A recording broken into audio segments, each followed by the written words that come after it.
Once upon a time, there was a rich man whose wife became very ill.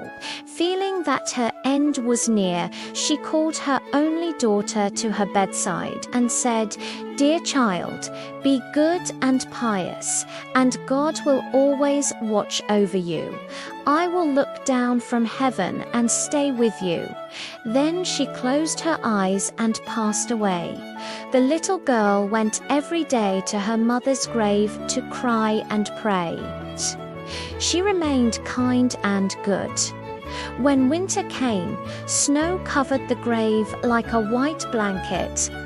When spring arrived and the sun melted the snow, the man remarried. His new wife brought 2 daughters who were beautiful on the outside but cruel and mean inside.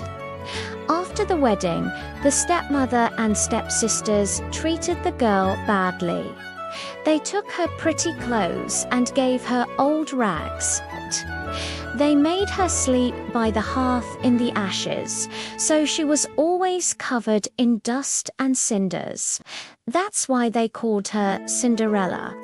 Every day, Cinderella had to do hard work: fetch water, chop wood, cook, clean, and wash the clothes. The stepsisters laughed at her and threw peas into the ashes for her to pick up. One day, the king announced a grand ball for 3 nights to find a bride for his son, the prince. All beautiful young ladies in the land were invited. The stepsisters were excited and ordered Cinderella to help them get ready. Cinderella wished to go too, but the stepmother said, "You go to the ball covered in ashes. No dresses, no shoes, you stay home." When the family left for the palace, Cinderella went to her mother's grave under the hazel tree and cried, "Dear little tree, shake yourself and shower silver and gold on me." A white bird flew down, and the tree shook. Beautiful clothes of silk and gold fell down, along with silver slippers. Cinderella dressed up and hurried to the ball. At the palace, everyone was amazed by her beauty. The prince danced only with her all night.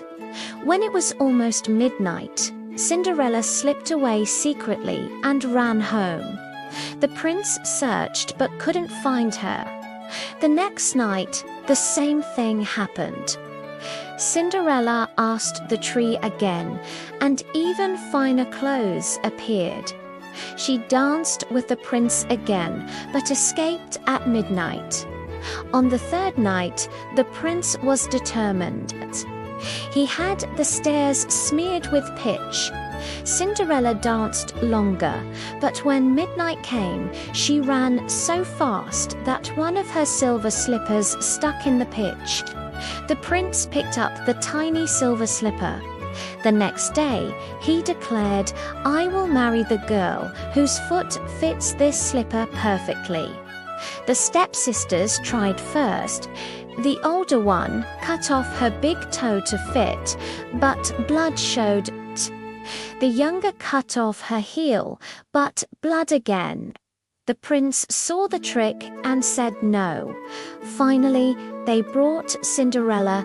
Her foot fit perfectly. The prince recognized her and said, "This is my true bride." The stepmother and sisters were furious, but the prince took Cinderella away. On the wedding day, as they rode to the church, the white birds from the hazel tree flew down and pecked out the eyes of the wicked stepsisters as punishment for their cruelty. They remained blind forever. Cinderella and the prince were married and lived happily ever after with kindness and love.